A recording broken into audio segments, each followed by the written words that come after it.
हमारे साथ में अनिल जी जुड़ गए। अनिल जी, आपने नामांकन दाखिल कर दिया है, अब क्या तैयारी है, क्या दावा है आपका? निश्चित अभी नामांकन दाखिल कर दिया। सबसे पहले तो मैं पार्टी शीर्ष नेतृत्व का आभार व्यक्त करूंगा, धन्यवाद देना चाहूँगा कि उन्होंने मुझे इस योग्य समझा।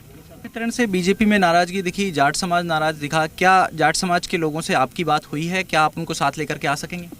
निश्चित रूप से जाट समाज मेरे साथ है, उनका सदैव आशीर्वाद रहा है।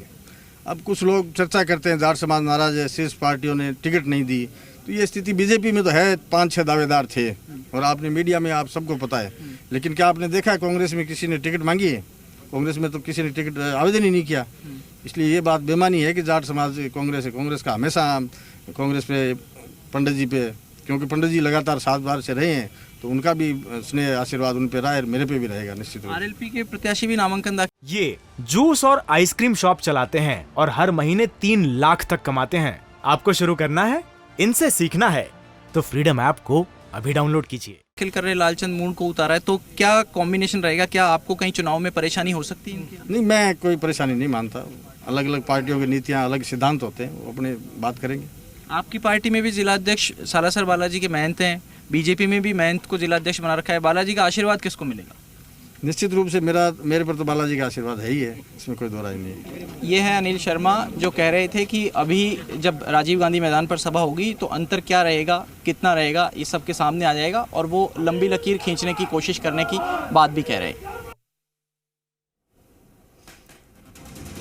तो आपने सुना कि किस तरीके से कांग्रेस प्रत्याशी को ये पूरा भरोसा है कि वो चुनाव जीतेंगे। और जाट समाज में नाराजगी को लेकर जो बातें कही जा रही थी, उन्होंने स्पष्ट कहा कि कांग्रेस से कोई नाराजगी नहीं है किसी की, क्योंकि किसी ने यहाँ टिकट के लिए आवेदन किया ही नहीं था, और इसीलिए नाराजगी या फिर किसी जाट समुदाय को टिकट ना देने का कोई मामला बनता ही नहीं है।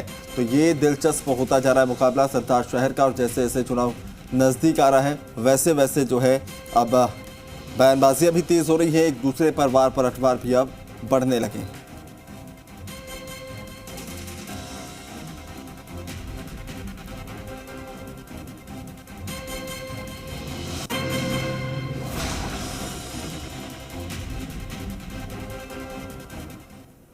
तो उपचुनाव की जंग जो है वो जारी है, और तीनों ही पार्टियां अपनी पूरी ताकत इसमें झोंक रही है, चाहे वो बात बीजेपी की करें, कांग्रेस की या फिर आरएलपी की।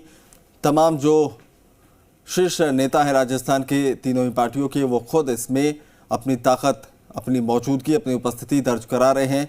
और इसी के साथ ही तीनों ही पार्टियां अपनी अपनी जीत के समीकरण को साधने में रखी है। एक तरफ कांग्रेस को उम्मीद है कि सहानुभूति वोट के आधार पर उन्हें ये फायदा मिलेगा। बीजेपी को लगता है कि सरकार के जो कामकाज हैं उनसे नाराजगी लोगों में है, उसका फायदा मिलेगा। और इसी तरह से जाट समुदाय की नाराजगी का फायदा आरएलपी लेने की फिराक में नजर आ रही है। ये जूस और आइसक्रीम शॉप चलाते हैं और हर महीने 3 लाख तक कमाते हैं। आपको शुरू करना है, इनसे सीखना है तो फ्रीडम ऐप को अभी डाउनलोड कीजिए।